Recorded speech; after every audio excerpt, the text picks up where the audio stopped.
Jean-Auguste Dominique Ingres, lo vediamo 24enne, visse ben 4 generazioni, rimanendo sempre se stesso. Se, oltre alla pinguedine, eliminiamo la medaglia della Legion d'Onore, il titolo di senatore nonché di accademico.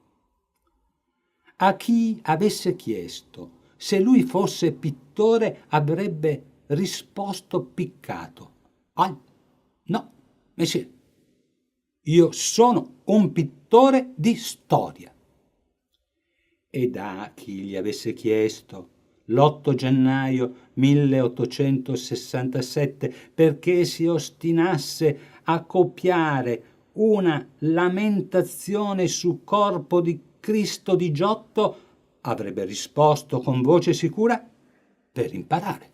Attorno a lui il mondo è in rivoluzione, cadono teste di re, regine, Bonaparte vince, perde, fugge inutilmente. Alle guerre seguono carestie e colpi di Stato. Lui, estraneo, continuò strenuamente a creare immagini con mano ferma, pennello preciso e veloce. Cambiavano i committenti. Lui si atteneva al principio art pour l'art, senza opinioni, isolato, elefantino borghese, devoto alla forma ed ostile al pensiero. Tuttavia, pensando a Ingres, la mente corre alle sue donne. Il suo amore per le loro forme è serio e pieno di convinzione. Iniziamo ad osservare il ritratto di Madame de Sénon. In verità è lei che ci osserva, per accertarsi che non ci sfugga nulla. Gli anelli alle dita, quanti?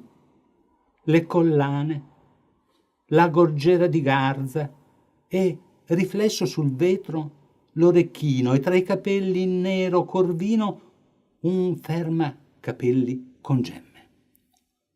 Un quadro realista, ma quando dipinse Zeus e Teti, aveva forse qualche idea? No. Si attiene al testo omerico.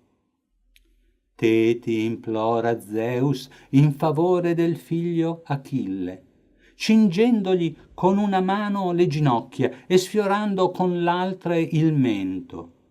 Era, a sinistra, spia. Se le dita di Teti quasi giungono a toccare le labbra del dio olimpico, certo è che il seno di lei si posa sulla gamba del sovrano, che deve sentirsi perplesso avvertendo il tocco del piedino. L'aquila, che vede lontano, gli suggerisce impassibilità. Giunone sta guardando. La bagnante di Valpinson è un nudo di schiena di una modella schiva. Dopo il bagno attende che si asciughino i capelli, evidentemente lunghi, avvolti in fazzoletto a mo' di turbante, però asciutto, senza macchia di bagnato, e così per il lenzuolo che l'avvolge. Forse sta per sdraiarsi e chissà, forse voltarsi, ed ecco, in magnificenza, la grande odalisca del 1814. Ora sappiamo dove ci vuol portare, nel bagno turco, nell'harem. Dopotutto, Ingres vivrà e morirà da servitore delle donne. Zeppo, di corpi ignudi, un inferno felice, e se la tela fosse stata più grande ne avremmo potuto contare più delle 1300 in Spagna del Don Giovanni di Mozart.